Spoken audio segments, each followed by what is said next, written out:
अस्सलाम वालेकुम, मैं हूं शंसा इस्लाम और आप देख रहे हैं मेरा YouTube चैनल कुकिंग विद शंसा।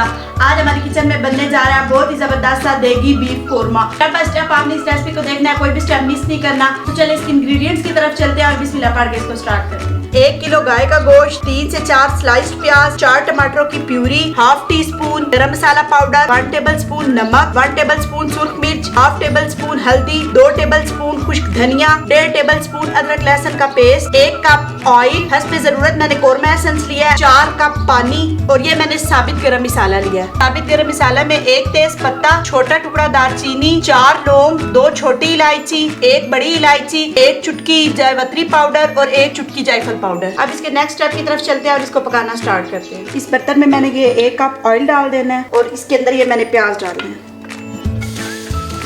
तेज आंच पे मैंने इसे ब्राउन होते तक खिलाते रहना है। प्याजों का कलर लाइट गोल्डन हो गया, थोड़ा सा मैं इसे और डार्क करूंगी, फिर मैं प्याजों को ऑयल में से बाहर निकाल लूंगी। प्याज मैंने बाहर निकाल लिए हैं, ये जबरदस्त से क्रिस्पी हो गए हैं। ठंडा होने के बाद प्याजों को इस तरह हाथ से अच्छी तरह क्रश कर लें। आप ये स्टेप चॉपर में भी कर सकते हैं। सारे प्याज अच्छे से क्रश हो गए। अब इसके नेक्स्ट स्टेप की तरफ चलते हैं। प्याज वाले ऑयल के अंदर ही मैंने अदरक लहसुन का पेस्ट डाल देना है और इसको थोड़ा सा फ्राई कर लेना है। इसके अंदर अब मैं ये गोश्त भी डाल दूंगी और इसको अच्छे से भून लेना है।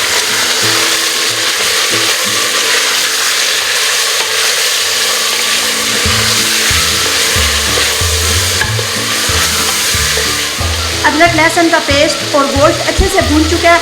अब इसमें मैं पिसे हुए गरम मसाले के अलावा बाकी सारे मसाले डाल दूंगी, साबित गरम मसाला भी डाल दूंगी।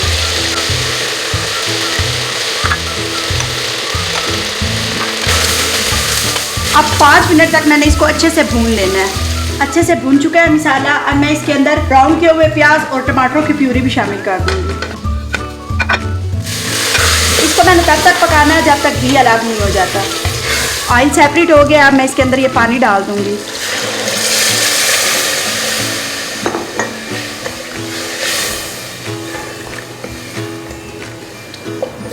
मैं इसके ऊपर प्रेशर कुकर का ढक्कन लगाऊंगी और इसको 30 मिनट तक पकाऊंगी। अगर आप प्रेशर कुकर का ढक्कन नहीं लगाना चाहते तो आप इसके ऊपर दूसरा कवर लगा के 45 मिनट तक मीडियम फ्लेम के ऊपर पकाएं तो गोश्त अच्छे से गल जाएगा। प्रेशर कुकर का मैंने ढक्कन लगा दिया है, इसको मैं 30 मिनट तक पकाऊंगी। कुकर का ढक्कन मैंने उतार दिया है। अच्छा सा कलर आ गया, जबरदस्त सा पानी खुश्क हो गया इसके अंदर। अब इसके अंदर भी जो गरम मसाला मैंने पिसा हुआ रखा था वो भी डाल दूंगी और ये कोरमा एसेंस भी डाल दूंगी। अब इसको मिक्स करके मैं इसे डिश आउट करती हूँ और इसकी फाइनल लुक की तरफ चलते हैं। गर्मा गर्म देगी बीफ कोरमा तैयार है। मैं इसे टेस्ट करके बताती हूँ कि ये कैसा बना है। बहुत ही मजे का परफेक्ट देगी कोरमा बना है। परफेक्ट बैलेंस है सारे मसालों का। रेसिपी को जरूर ट्राई कीजिएगा और मुझे फीडबैक दीजिएगा और मेरे चैनल को सब्सक्राइब करना मत भूलिएगा। Thank you so much.